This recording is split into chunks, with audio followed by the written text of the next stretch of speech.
माघ मास महात्म्य अध्याय 5वां। हरे कृष्णा।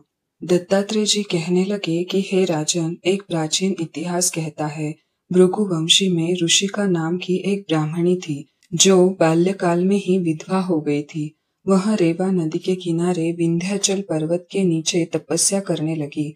वह जितेंद्रिय, सत्यवक्ता, सुशील, दानशीतला तथा तप करके देह को सुखाने वाली थी। वह अग्नि में आहुति देकर उच्च वृत्ति द्वारा छठे काल में भोजन करती थी। वह वल्कल धारण करती थी और संतोष से अपना जीवन व्यतीत करती थी। उसने रेवा और कपिला नदी के संगम में 60 वर्ष तक माघ स्नान किया और फिर वहीं पर ही मृत्यु को प्राप्त हो गई। माघ स्नान के फल से वह दिव्य 4000 वर्ष तक विष्णु लोक में वास करके सूत और उपसूत दैत्यों का नाश करने के लिए ब्रह्मा द्वारा तिलोत्तमा नाम की अप्सरा के रूप में ब्रह्मलोक में उत्पन्न हुई। वह अत्यंत रूपवती, गान विद्या में अति प्रवीण तथा मुकुट कुंडल से शोभायमान थी। उसका रूप, यौवन और सौंदर्य देखकर ब्रह्मा भी चकित हो गए।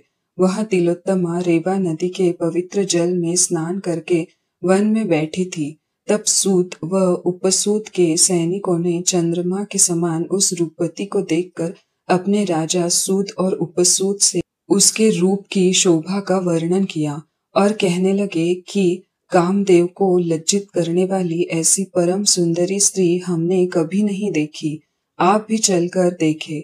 तब वह दोनों मदिरा के पात्र रखकर वहां पर आए जहां पर वह सुंदरी बैठी थी और मदिरा के पान विहल होकर काम क्रीड़ा से पीड़ित हुए और दोनों ही आपस में उस स्त्री रत्न को प्राप्त करने के लिए विवादग्रस्त हुए और फिर आपस में युद्ध करते हुए वही समाप्त हो गए।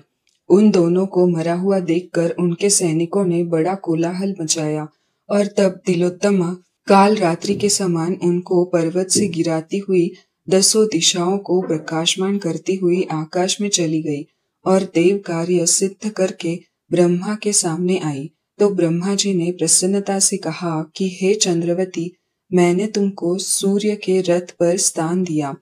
जब तक आकाश में सूर्य स्थित है, नाना प्रकार के भोगों को भोगो।